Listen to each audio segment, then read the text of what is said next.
En un mundo lleno de violencia, tristeza y enfermedad, siempre hay una respuesta. Clama a mí y yo te responderé, dice el Creador.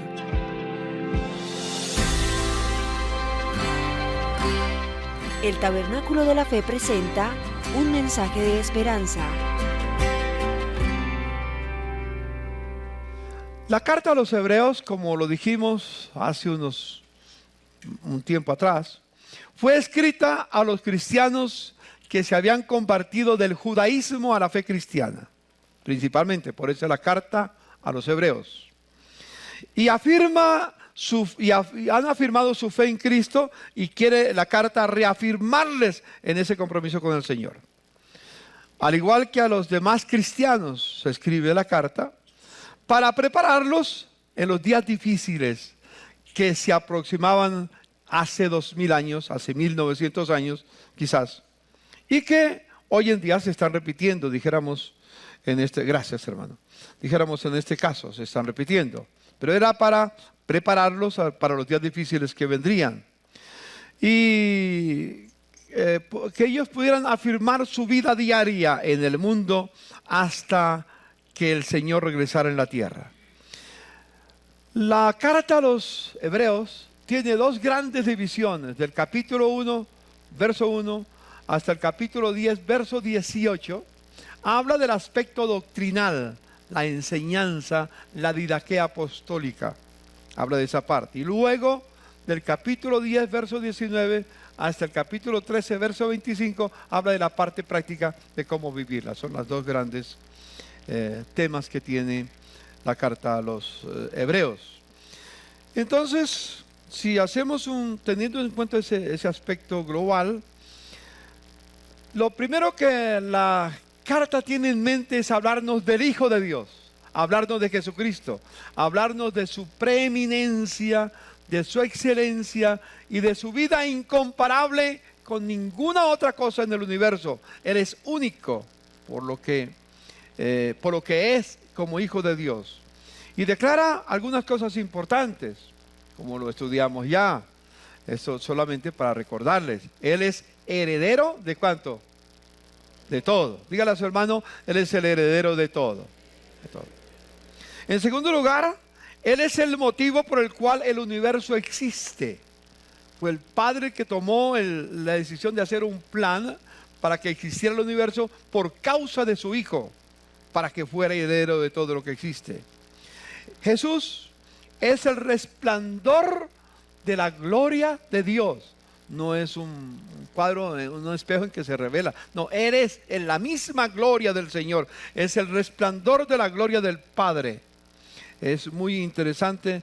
No es una representación. Es la imagen misma de la sustancia de Dios. Eso hace de Jesús algo incomparable. Es el que con su poder sustenta y sostiene todas las cosas. El universo se sostiene por el poder de Jesucristo. Todo lo que existe, cuando miramos, podemos explorar el universo y cómo marcha en su ordenamiento. Quien lo sostiene, según la revelación bíblica, no es el azar, no son simples leyes, es el poder de Jesús el que lo sostiene. Jesús también es quien dio vida, o dio su vida, para rescatar a los perdidos, para rescatarnos a nosotros. Murió en la cruz del Calvario, como dice el apóstol San Juan, porque de tal manera amó Dios al mundo, que ha dado a su Hijo unigénito, para que todo aquel que en él crea no se pierda, mas tenga vida eterna. Algo más de Jesucristo que menciona la introducción de la carta a los Hebreos, es que Cristo, el Padre lo sentó a su diestra. Cuando Él resucitó, no resucitó para ocupar cualquier lugar, a la diestra del Padre, es decir, siendo esa persona que tiene la máxima autoridad junto con el mismo Padre. El Padre lo sentó a la diestra de Él, de su trono, de su majestad. Y luego dice algo más: Jesucristo es superior a los ángeles, a todos los ángeles, a todos, arcángeles y todo lo que haya en nombre en ese lugar. La Biblia nos menciona algunas cosas y seguro que hay mucho más, pero es superior a todos esos seres espirituales, a esos ángeles. Es superior a Moisés, que era la máxima revelación para el pueblo judío. Es superior a Josué, que fue el que introdujo al pueblo de Israel a la tierra prometida. Es superior a todos los profetas. Él tiene un nombre que es sobre todo nombre, y no hay nombre superior al nombre de Jesucristo. Entonces, en la introducción, el apóstol comienza hablando de esas características de Jesús y para mostrar su excelencia, su preeminencia en todo. Quiero entonces referirme en esta mañana, para seguir profundizando el tema, al instrumento que Dios ha decidido establecer y usar para hacer real el plan que Dios tenía antes de crear el universo. ¿Cuál es el instrumento que Dios tenía para su plan del universo, comenzando aquí en la tierra? Les voy a decir una cosa que ustedes se van a asombrar. El arma más poderosa, el instrumento más poderoso que Dios ha creado, que está desarrollando para destruir toda la fuerza satánica, es la iglesia. Es la iglesia. ¿Se sorprenden ustedes desde la iglesia? Porque no se ha pensado en eso. Sí, la iglesia es linda, es bonita, es hermosa, muchas veces como un club donde uno puede escoger, pregunta quién es el predicador y si le gusta va, y si no le gusta pues no va, ¿sí? Y pues si hay puente, pues prefiere el puente. Y bendigo a los que están en puente, pero cosas como esa. La iglesia no es tenida en cuenta como el instrumento más poderoso que existe en el universo. Y yo soy parte de la iglesia. ¿Cuántos de ustedes son parte de la iglesia? Todos nosotros somos parte del arma más poderosa. Es tan poderosa, pero tan poderosa, voy a mencionar varias cosas, es tan poderosa que Dios la escogió para ser la novia de su Hijo y para ser la esposa de su Hijo por la eternidad. Y entregarle a esa novia, a esa esposa, a la iglesia, entregarle, o mejor, hacerla coheredera con Cristo de todos los bienes celestiales. Si pensamos en eso, sabemos que no somos un grupo cualquiera. Somos la niña escogida de los ojos del Señor. Y el que os toca a vosotros, ¿se acuerda que dijo? Toca a la niña de mis ojos. El punto más delicado del ser humano. Punto más sensible. Por eso, cuando Pablo va camino a Damasco persiguiendo a los cristianos, el Señor se le aparece y le dice: Saulo, Saulo, ¿por qué me persigues? Saulo no sabía qué decir. Yo me imagino que Pablo decía: yo no te estoy persiguiendo a ti, estoy persiguiendo a los cristianos. Y el Señor dice: el que persigue a mis hijos, me persigue a mí. Entendamos, si empezamos a entender eso, miramos que no estamos jugando a la iglesia. Somos el arma más poderosa en todo el universo. Y la iglesia es escogida por Dios para destruir todas las fuerzas satánicas. Leanse Apocalipsis, la bestia, el dragón, la serpiente antigua y todo va a ser destruida ¿por quién? Dios la va a hacer, no directamente, los va a destruir a través ¿de quién? De la iglesia. Sin la iglesia, Dios ha decidido Sin la iglesia, Dios ha decidido que Satanás seguirá triunfando. Pero si la iglesia toma su lugar, las fuerzas satánicas serán vencidas. ¿Me comunico, hermanos? ¿No le da gracias a Dios que Dios en su amor nos permitió ser parte de esa arma tan poderosa del universo? Piénsalo por un momento para que le demos gloria, gracias al Señor por su bondad. Satanás sabe el poder de la iglesia. Por eso ha tratado de desdibujar la iglesia y ha puesto algunos reemplazos a la iglesia. Uno de los reemplazos es pensar que la iglesia es un edificio. Esta mañana, ¿cuántos de ustedes pensaron, hoy toca que ir a la iglesia? ¿Cuántos dijeron, voy a ir a la iglesia? Levante la mano, levante la mano. Eso es normal decirlo, pero es una mentira. Ustedes no han venido a la iglesia. Cuando piensan ir a la iglesia, ¿qué piensan? Un edificio, en este caso, que queda en la carrera 20, número 11834, y que en el 11854 existen las oficinas, y esa es la iglesia. Mentiras. Mentira. Este sitio que es sagrado no es la iglesia. Jesús no murió. Jesús no se va a casar con este templo.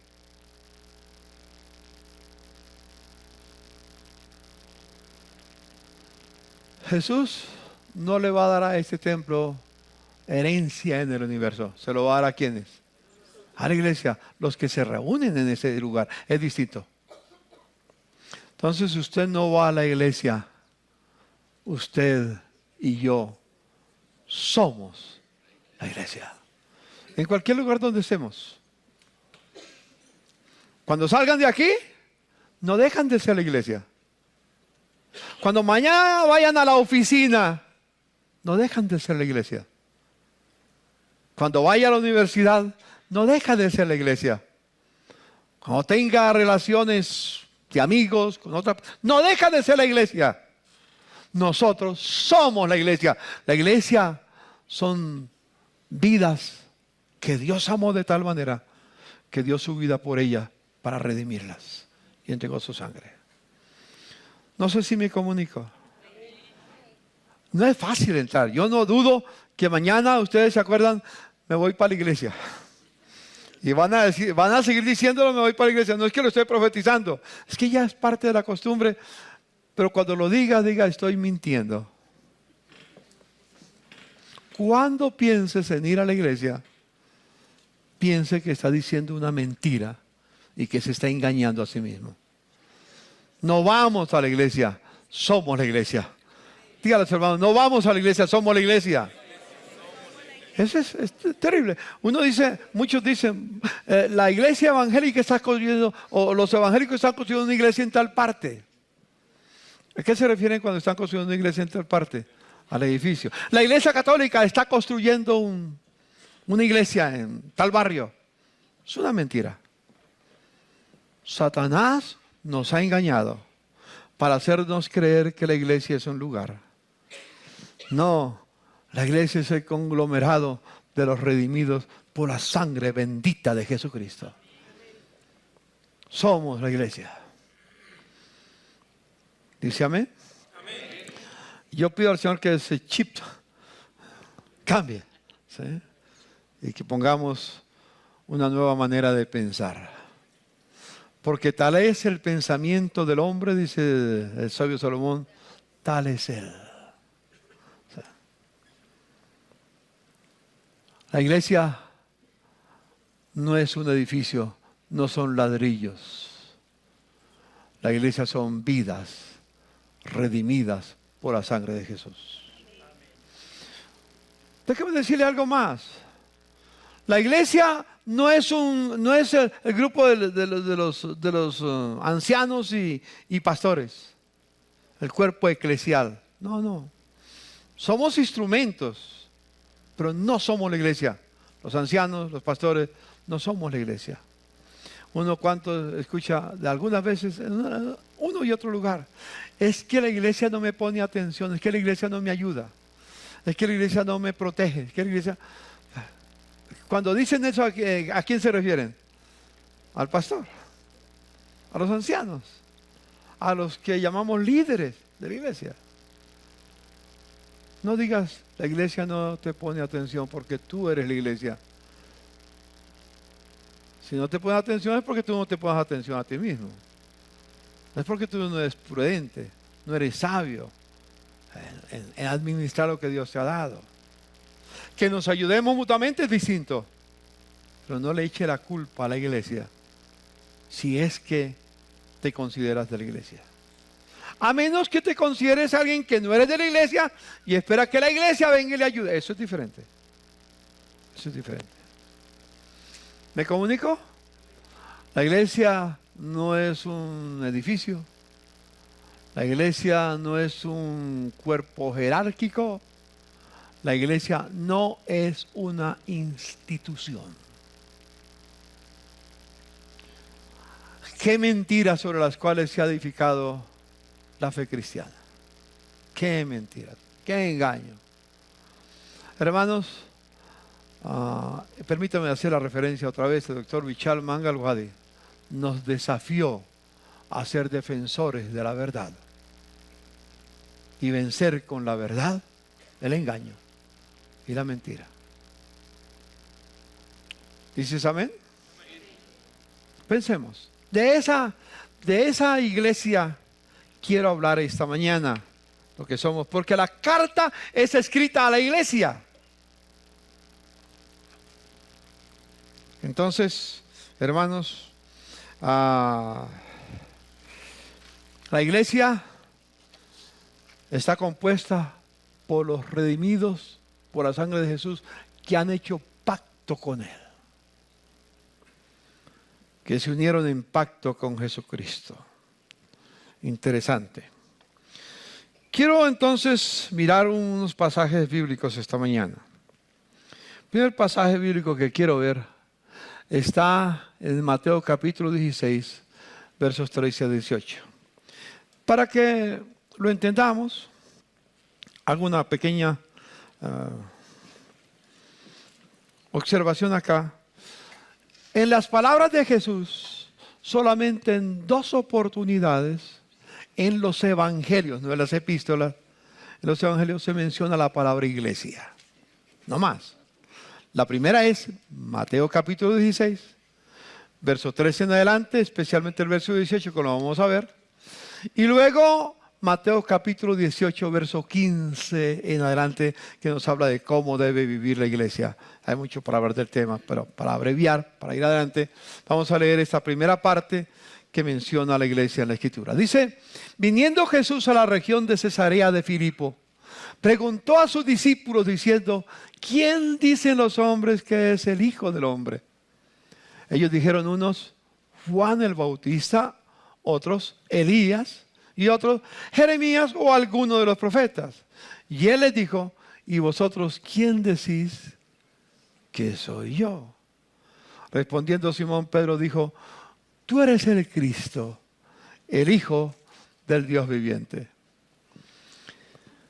Entonces le respondió Jesús, bienaventurado eres Simón, hijo de Jonás, porque no te lo reveló carne ni sangre, sino mi Padre que está en los cielos. Antes de pasar al texto siguiente, el verso 18, ¿ustedes creen que Dios le reveló?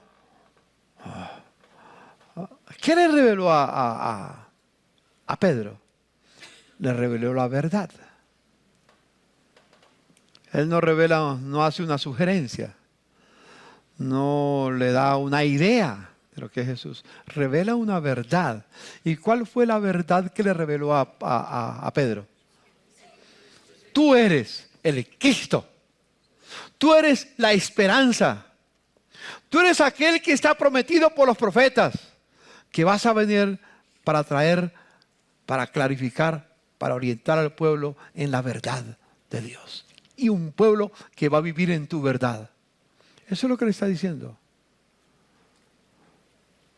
Mi Padre te reveló esa verdad que acabas de confesar. Y luego le dice Jesús, yo también te digo que tú eres Pedro, y sobre esta roca, ¿qué dice? Edificaré mi iglesia, y las puertas del Hades no prevalecerán. Tú eres Pedro, y yo te digo, sobre esta verdad. ¿Y cuál fue la verdad que dijo Pedro? Tú eres el Cristo. ¿Sabes, hermano? Dios no edifica la casa sobre ningún hijo de Adán, porque todos los hijos de Adán somos pecadores. No es sobre ningún hijo de Adán, no importa el título que tenga ese hijo de Adán, ese descendiente de Adán. Cuando Adán cayó, cayó toda la raza humana. Dios no iba a edificar su iglesia sobre un fundamento frágil, débil. Jesús dijo, edificaré mi iglesia sobre la roca, sobre la verdad. Pablo más adelante en la epístola a Timoteo dice, la iglesia es columna y baluarte de la verdad. Es la verdad en la cual estamos edificados. Por eso tenemos que rechazar la mentira siempre, el engaño. La Biblia nos la dejó del Señor para revelarnos la verdad. La verdad no contradice a la razón. Cuando la razón se une y se junta con la verdad, viene la lógica. La verdad no es un salto a la oscuridad. Está en armonía con la razón. Dígale a su hermano, la verdad está en armonía con la razón.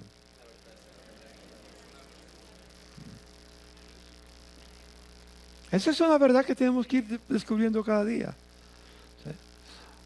Dios no edificó su iglesia sobre un ser humano. Llámese Pedro, llámese el jerarca de cualquier entidad. No, Dios no edifica la iglesia sobre un hijo de Adán. Dios edificó su iglesia sobre la verdad. ¿Y qué dijo Jesús? Yo soy el camino, yo soy la verdad. Entonces, ¿sobre quién está edificada la iglesia? Sobre la verdad, y la verdad es Cristo. ¿Me comunico? Y sigue diciendo el pasaje, yo edificaré mi iglesia. Yo como pastor no estoy edificando la iglesia. Quien edifica la iglesia es Jesús. Él no me dio a mí la responsabilidad de edificar la iglesia. Él me dio a mí la responsabilidad de pastorear la iglesia, no edificarla. El que la edifique es Él. Yo edificaré mi iglesia. Ustedes están aquí no porque Alfonsito les cae bien, ni porque Orlando Niño les cae bien, ni porque Manuel les cae bien, ni porque los ancianos les cae bien, y menos porque yo les caigo bien. Ustedes están aquí porque Cristo los quiso llamar y con ustedes ser parte de esa iglesia que Él está edificando. Nadie puede venir a mí, dijo Jesús, si el Padre que me envió no lo trae. A usted no lo trajo la propaganda, ni lo trajo un amigo. Dios puede utilizar cualquier instrumento de esos. Pero quien verdaderamente te atrae a la iglesia y decides hacer pacto con Él, es el Padre. Nadie puede venir a mí si el Padre que me envió no lo trae. Mira a su hermano y dígale, yo estoy aquí siendo parte de la iglesia del Señor porque al Padre le agradó llamarme y traerme. Y yo acepté su invitación. Y decidí hacer pacto con Él. Por eso soy la iglesia. Ser de la iglesia no es decisión mía, fue decisión del Padre. Dígale a su hermano, ser de la iglesia no fue mi decisión, fue al Padre quien le plació. Un día me vio caminando por la calle y me dijo, hijo, te necesito. Y me llamó. Ustedes se dan cuenta cuando leen los evangelios, no fue Pedro el que eligió a Jesús, fue Jesús el que llamó a Pedro. No fue Santiago el que decidió por su propia voluntad seguir a Cristo, no. Fue Jesús el que lo llamó. No fue Juan el que decidió seguir a Cristo, fue Cristo el que lo llamó. Y después de que lo llamó, ellos decidieron seguirle. Hubieran podido, seguro, no seguirlo. Pero quien tomó la iniciativa no fue Pedro, no fue Juan, no fue Santiago, fue el Señor. Amén. No sé si soy claro en esto. A veces como que meter esto en la cabeza no es tan fácil. Porque muchos me dicen, yo soy cristiano el día que yo decidí ser cristiano. No. No sea tan soberbio. No sea tan orgulloso ni tan creído. Usted no decidió, fue el Padre el que decidió. Amén. Dale un aplauso al Señor, porque el Padre fue el que decidió. Y lo decidió para que yo sea parte de la iglesia. El arma más poderosa de todo el universo. Le dice, no solamente yo te digo también que tú eres Pedro y sobre esta roca edificaré. No dice, se edificará, edificaré. No, se edificará. Es Él el que le está edificando. Pero dice algo tremendamente revelador. Las puertas del Hades. Déjeme traducírselo de otra manera. Las puertas del infierno.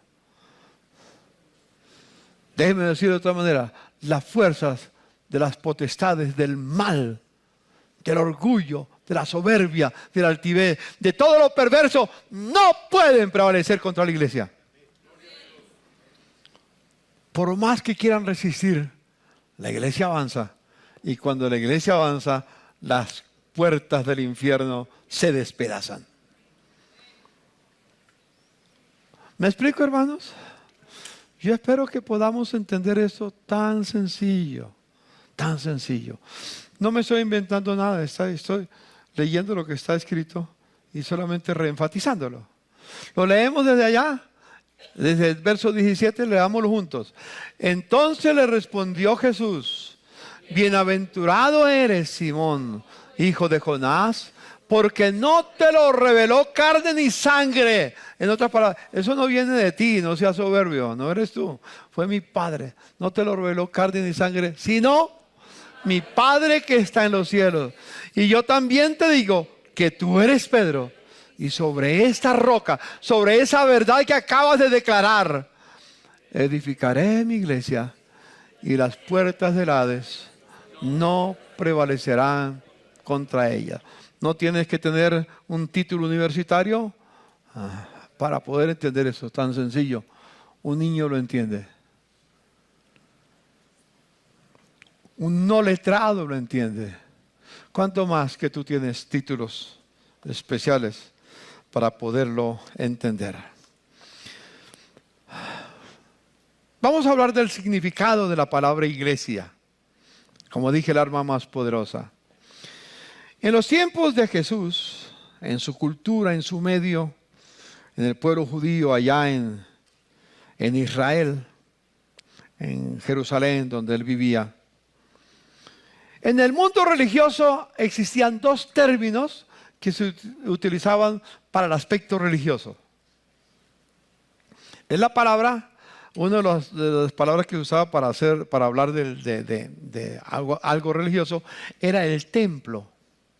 El templo que construyó Salomón, que había sido destruido, que se había reconstruido otra vez, que era un seguimiento a lo que Dios había hablado en el desierto para construir el tabernáculo, y luego se convirtió en el templo destruido y reconstruido otra vez. La palabra templo, y la gente tenía que ir, los judíos tenían que ir todos los años, 3 veces, los varones especialmente, tenían que ir 3 veces al año, de donde estuvieran, a Jerusalén para adorar a Dios.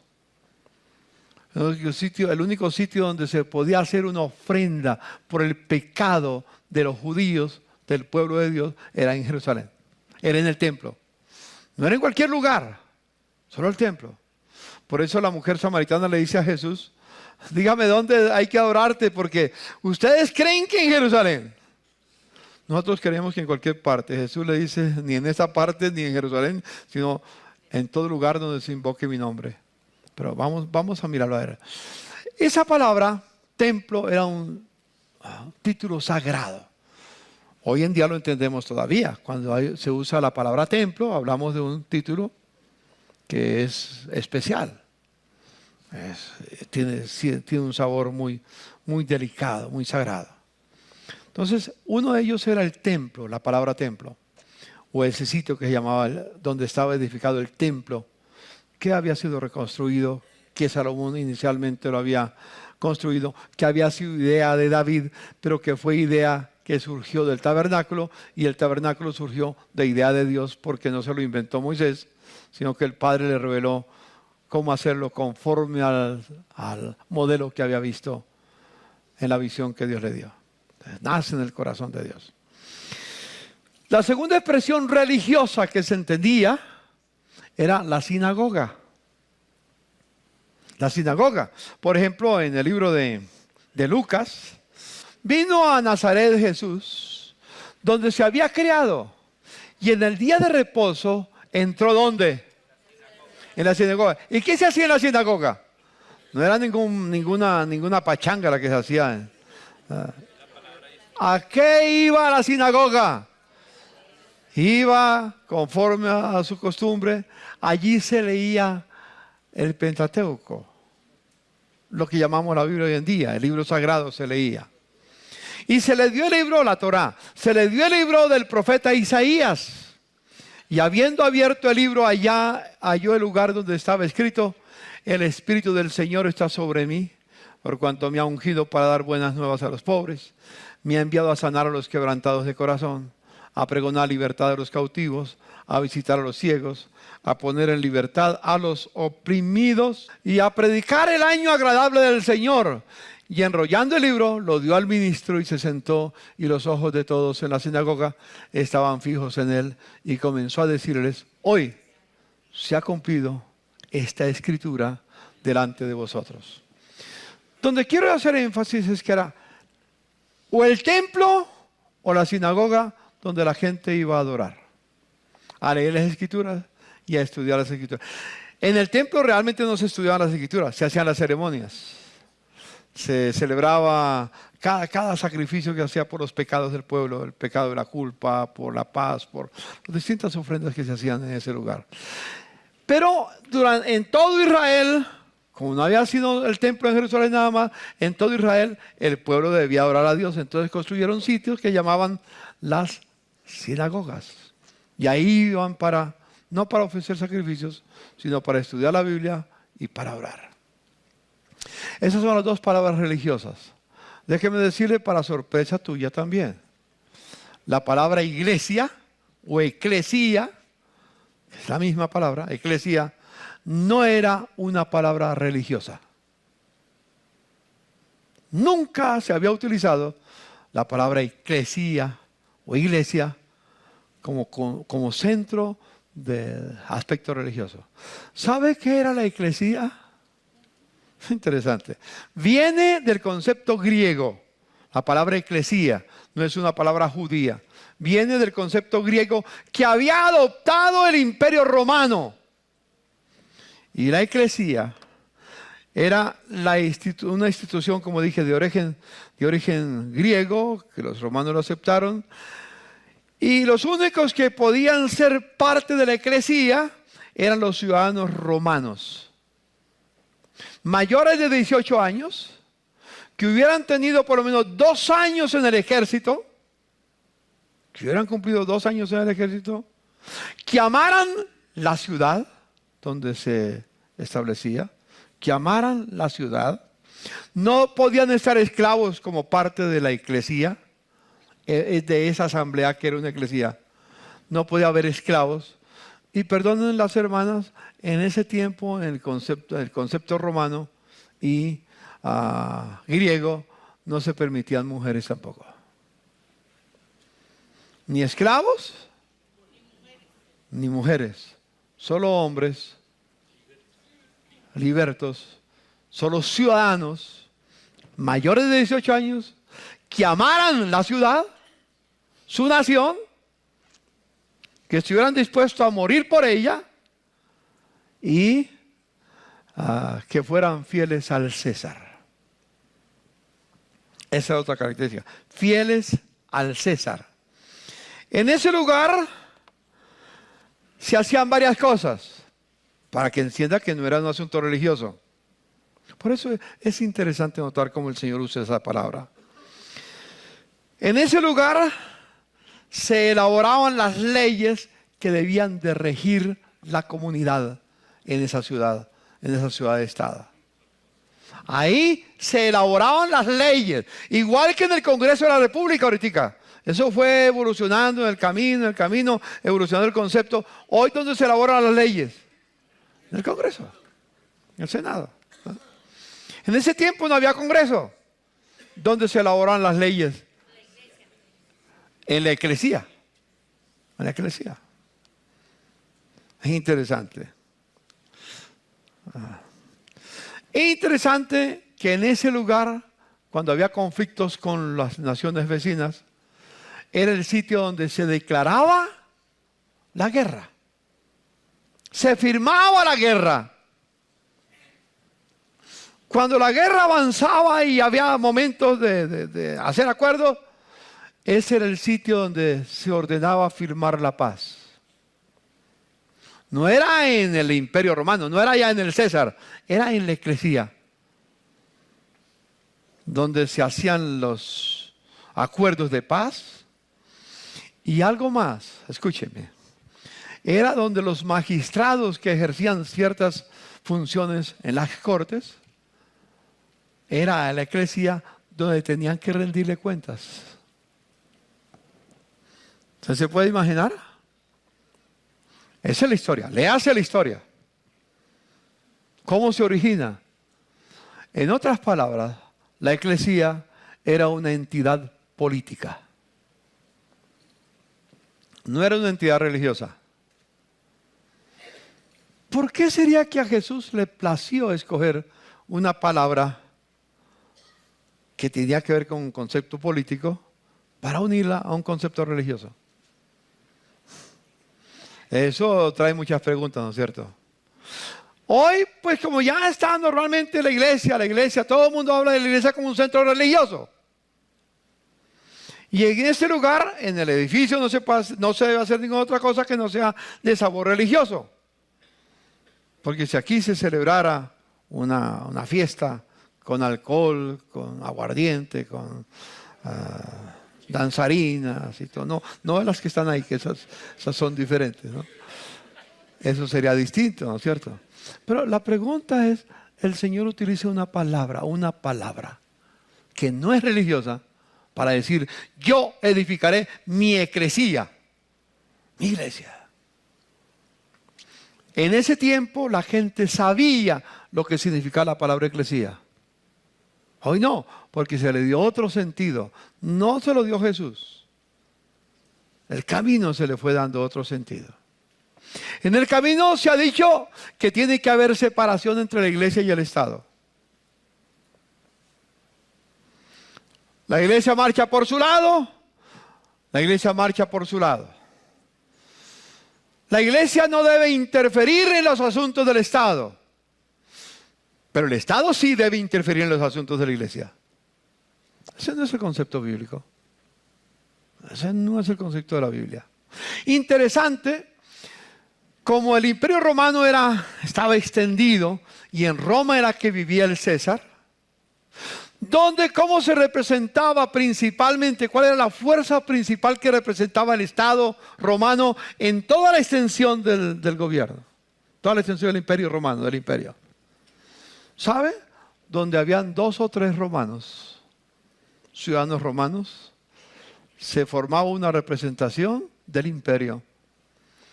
No es casualidad que Jesús diga, donde 2 o 3 estén reunidos en mi nombre, ahí estoy yo en medio de ellos.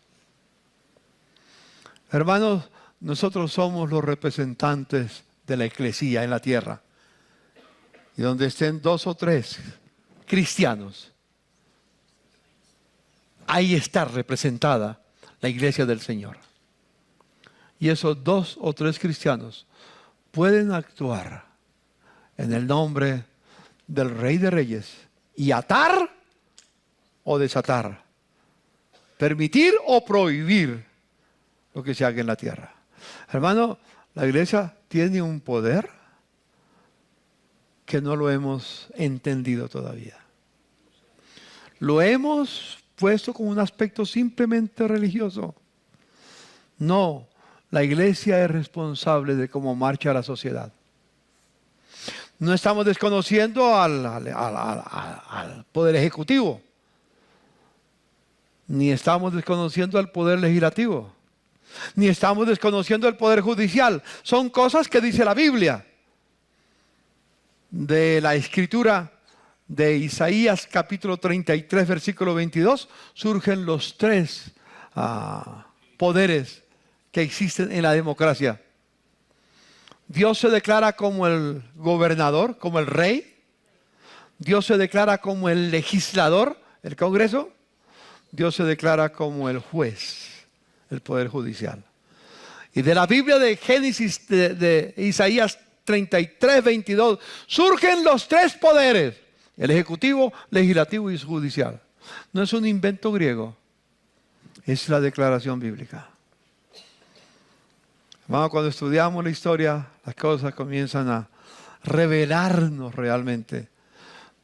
Y la historia no nos cuenta un cuento histórico. La historia, en este caso, la narrativa bíblica, nos declara la verdad. ¿Por qué cree que la iglesia es el instrumento más poderoso en la tierra, en el universo? Porque Dios dijo, yo edificaré mi iglesia. Una iglesia edificada por hombres no tiene poder. Pero la iglesia que edifica a Jesucristo sí tiene poder. Desafortunadamente nosotros no lo hemos entendido y nos circunscribimos a un aspecto meramente religioso. Nos damos cuenta que somos iglesia al salir de aquí, al ir mañana al trabajo, al ir mañana a la universidad, al ir mañana al hogar, al ir a estar con amigos, donde estemos, somos los representantes del gobierno de Dios. Dígale a su hermano, mañana cuando estemos en cualquier lugar, estamos representando al Rey de Reyes y Señor de Señores. Estamos representando el reino de Dios. Tal vez, hermano, usted diga, esto es revolucionario. No es mío. Esto no es mi invento. Esto es lo que Dios dice en su palabra. Y su palabra es verdad. Por eso se desvió la iglesia. Porque en lugar de estudiar la verdad, creyó la mentira. Y tiene muchas cosas lindas, pensadores muy grandes en la tierra que ha habido, pero dejó de lado la revelación, la verdad de Dios. Y se desencaminó completamente. Interesante. Lucas 12:32, Dios le dijo a sus discípulos, léalo conmigo, no temáis manada pequeña, porque a vuestro Padre le ha placido daros el reino. Y yo les digo a ustedes, Jesús dice, no temáis manada pequeña, porque al Padre, al Creador de los cielos y la tierra, le plació darnos el reino. Pero dígaselo a su hermano, algunos están como asustados. Mejor que tienen tanto poder que se asustaron. Y están preocupados, ¿y cómo lo vamos a hacer? ¿Cómo lo vamos a manifestar? Yo también estoy asustado. Con todo lo que hay, estoy asustado. Empieza a revelarse algo. Déjeme decirle, hermano, he visto cómo Dios está trayendo luz cada día a este bendito libro. Trae más luz para entenderlo. Hace 500 años, Dios le trajo iluminación a Lutero una simple frase que había sido escrita por Pablo 1000 años atrás. Pero que Pablo no se la había inventado, la había dicho el profeta Habacuc 2000 años atrás. El justo por la fe vivirá. Y esa sola palabra trajo una revolución completa en la iglesia. Se desató la reforma que llegó a transformar a Europa. Y llegó a transformar, a crear una nación poderosa como los Estados Unidos. Una sola palabra, una sola frase. El justo por la fe. Y ahí se desprendió toda la reforma. Empezó con 95 tesis en el templo de Wittenberg, en Alemania. Y explotó. Una explosión que nadie ha podido detener. Y Dios quiere restaurar en este momento una reforma nueva para la tierra. O nosotros, yo lo dije la otra vez, no es palabra mía, es palabra de Darrell Miller, que la aprendí hace mucho tiempo, a más de 25 años que la aprendí de él. O discipulamos la nación, o la nación nos discipula a nosotros. O le decimos a la nación cómo tiene que vivir delante de Dios. O la nación nos dice qué tenemos que hacer y qué no podemos hacer. Y en algunas naciones se ha declarado que no pueden creer en Dios. Que la fe es solamente para el aspecto privado de la vida. Que la vida tiene dos lugares, un aspecto privado y uno público. Que el privado le corresponde a cada uno hacerlo como quiera, pero el público le corresponde al Estado y no a la iglesia. Que está bien que usted crea lo que quiera, pero no se meta en lo que no debe meterse, dice el Estado. Por eso se habla de lo sagrado y lo secular. En la Biblia no hay división de lo sagrado y lo secular. En la Biblia todo le pertenece a Dios. El Estado es de Dios. La iglesia es de Dios. La familia es de Dios. ¿Qué tengo yo? ¿Qué tiene el hombre que no haya recibido de parte de Dios? Fue Dios quien lo permitió. Fue Dios quien lo ha desarrollado o lo ha permitido que se desarrolle. Todo le pertenece a Dios. Todo. ¿Habrá algo que no le pertenezca? Abraham Kuyper, el famoso magistrado holandés que luchó por la liberación, por terminar con la esclavitud. Duró 30 años en el estado allá en Holanda, luchando por terminar con la esclavitud. Y 3 días antes de morir, el estado, el Congreso, decretó la terminación de la esclavitud. Y él alcanzó a leer la ley que había luchado por 30 años, en la cual se abolía la esclavitud. Abraham Kuyper dijo: no existe ni un centímetro cuadrado en la tierra en el cual Dios no pueda decir, me pertenece. No hay nada que no le pertenezca al Señor. Créalo usted o no lo crea, es la verdad. La verdad es la verdad aunque yo no la crea. Dígale a su hermano, la verdad es la verdad aunque yo no la creo. O dígale, mira a su hermano y dígale, la verdad es la verdad aunque tú no lo creas. Si no lo crees, problema suyo, pero la verdad es la verdad. No, la verdad no depende si lo creo o no lo creo. En la nueva filosofía del posmodernismo, ahora con la posverdad, cada uno tiene su propia verdad.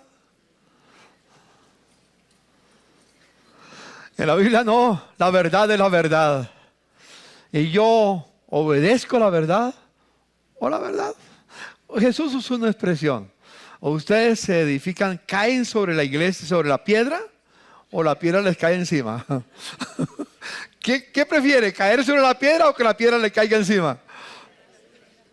Si caes sobre la piedra, tendrás vida. Si la piedra te cae encima, te destruye. ¿Sí? Jesús utilizó tantas expresiones para hacernos entender. Pero a veces hemos leído la palabra sin darnos cuenta cuánta riqueza tiene y lo que somos como iglesia del Señor. Hermanos míos, qué bueno que Dios nos permita entender estas verdades. Hermanos, al proclamar ese mensaje, el mensaje de Jesucristo tiene varios resultados. El primer resultado que yo veo en la escritura, que está escrita de la eclesía, cuando la eclesía ejerce su función, lo primero que hace es salvar vidas, darnos vida eterna, porque está escrito que cuando creemos en Jesús tenemos vida eterna. Es la escritura. La proclamación de ese mensaje trae vida eterna, y en eso lo hemos entendido bien, pero no hemos entendido el resto. La proclamación del mensaje de Jesucristo no solamente salva vidas, redime culturas. Estamos en una cultura de la muerte. Palabra de uno de los papas hace como 20 años, no sé quién fue el que dijo, el papa lo dijo. Vivimos en la cultura de la muerte. Sí, la vida no vale nada hoy en día. Cada día vale menos la vida. Una vida en el vientre de una madre no vale nada. Dicen que es simplemente un montón de tejidos. Y que la madre tiene es dueña de su cuerpo y puede disponer de ese ser que está en su vida, quiera como quiera. Y puede matarlo y quitarle la vida, y no hay nada que defienda a ese ser.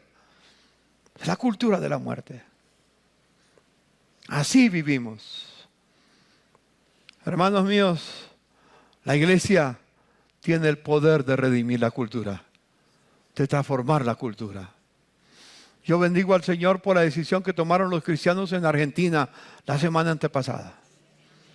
Decidieron, cuando estaba todo listo para firmar la ley del aborto por cualquier causa, cuando estaba adelantado ya en el Congreso y ya no había marcha atrás, la iglesia convocó a una marcha por la vida en toda Argentina. Y en todas partes se reunieron los cristianos. Y allá en el Obelisco se reunieron cerca de 500,000 de cristianos para decir no a la muerte, sí a la vida. Sí a la vida del niño y de la mujer, de los dos. Y el Congreso no pudo aprobar la ley del aborto. No pudo. No pudo. Si la iglesia se queda tranquila en su casa, cada uno cómodo, diciendo, bueno, es decisión de ellos allá, yo simplemente como corderito le obedezco. No, cuando la iglesia toma su lugar, todo cambia. Hace 2 años, el 10 de agosto de 2016, había ya una decisión del Estado colombiano, reconocida por Santos, por su ministra de Educación, donde a los niños se les debía enseñar cualquier perversión sexual. Y el Estado era encargado de educar sexualmente a nuestros niños. Pero la iglesia se puso de pies. Y marchamos por la nación. ¿Y qué pasó? No pudieron pasar. No pudieron pasar. Y luego el 2 de octubre, con el no, el gobierno tenía todo a su mano. No creía que iba a perder. Las encuestas le daban el 80% al Estado. Y el 20% si acaso a unos indecisos que no tenían nada que hacer. Pero la iglesia se puso a orar. Y lo que atamos en la tierra será atado en el cielo. Y el sí fracasó. El no ganó sin 5 centavos. Es que no fuimos nosotros, fue el Señor el que determinó. Fue el Señor el que determinó. Y tan lindo que ustedes pasan por alto, quizás podamos pasar por alto algo significativo. Allá en la costa, donde la corrupción es enorme en muchos sectores, No todos los costeños, pero hay muchas áreas de la costa que es terrible. Donde estaba la mayoría que le iba a dar la victoria al sí, Dios envió una tempestad, una tormenta, un huracán violento y no dejó salir a nadie a votar. Y no pudieron votar. No fuimos nosotros el que lo hizo, el Señor está con nosotros. Dios quiere hacer de cada nación una gran nación. Dios quiere hacer de Colombia una gran nación. No una nación, sino una gran nación.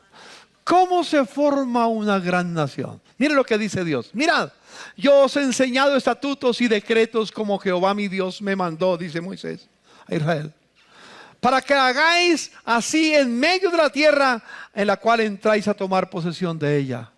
Guardadlos pues y ponedlos por obra, porque esta es vuestra sabiduría y vuestra inteligencia ante los ojos de los pueblos. ¿Dónde reside nuestra sabiduría? No reside en nuestras decisiones, reside en lo que Dios dice. Dígale a su hermano, la sabiduría reside en lo que Dios ha declarado en su palabra. Dígaselo, hermano, dígaselo. O digámoslo juntos mejor. La sabiduría reside en obedecer lo que Dios ha mandado hacer. Esa es la verdad. Dios no nos ha engañado, Dios no nos ha mentido, nos dio la verdad para creerla. Guardadlos pues y ponedlos por obra, porque esta es vuestra sabiduría y vuestra inteligencia ante los ojos de los pueblos, los cuales oirán todos estos estatutos y dirán, no somos nosotros los que decimos, los demás lo van a decir. ¿Qué dirán? Ciertamente pueblo sabio y entendida, nación grande es esta. Aleluya. Porque ¿qué nación grande hay que tenga dioses tan cercanos a ellos como lo está Jehová nuestro Dios en todo cuanto le pedimos? ¿Qué nación grande hay que tenga estatutos, juicios justos como esto de esta ley que yo pongo hoy delante de vosotros? Luego dice, porque las armas, dice en el Nuevo Testamento, porque las armas de nuestra milicia no son carnales, sino poderosas en Dios. ¿Para qué? Para la destrucción de fortalezas. Derribando argumentos y toda altivez que se levanta contra el conocimiento de Dios y llevando cautivo todo pensamiento a la obediencia a Cristo. Aleluya. Hermano, créalo o no lo crea, esta verdad de Dios va a florecer en Colombia. Va a florecer en América Latina. Y América Latina y la tierra va a experimentar un nuevo día. Porque la palabra de Dios es la que va a prosperar. Cuando el pueblo de Dios viva lo que Dios ha dicho, entonces Dios va a hacer grandes maravillas en la obra. A ver, Jehová dijo a mi Señor, dijo a Jesús, siéntate a mi diestra hasta que ponga a tus enemigos por estrado de tus pies. Jehová enviará desde Sión la vara de su poder, domina en medio de tus enemigos. Pero yo he puesto a mi rey sobre Sión, dice Dios en el Salmo 2, mi santo monte. Yo publicaré el decreto. El Señor me ha dicho, mi hijo eres tú, yo te engendré hoy, pídeme y te daré por herencia a las naciones, no las almas, las naciones, y como posesión tuya los confines de la tierra. Los quebrantarás con varo de hierro, como vasija de alfarero los desmenuzaré. Dijo el Señor a mi Señor, siéntate a mi diestra hasta que ponga a tus enemigos por estrado de tus pies. Porque preciso es que Él reine, Jesús reine, hasta que haya puesto todos sus enemigos debajo de sus pies. El postrer enemigo que será destruido será la muerte. Pues ¿a cuál de los ángeles le dijo Dios jamás, siéntate a mi diestra hasta que ponga a tus enemigos por estrado de tus pies? Pero Cristo, habiendo ofrecido una vez para siempre un solo sacrificio por los pecados, se sentó a la diestra de Dios. Y de ahí en adelante está esperando hasta que sus enemigos sean puestos por estrados de sus pies. Y la pregunta, ¿a quién Dios va a utilizar para poner a sus enemigos por estrados de sus pies? La iglesia. La iglesia. Hermano, los enemigos de Cristo caerán rendidos a los pies de Cristo cuando la iglesia obedezca. Cuando la iglesia se edifique en la verdad.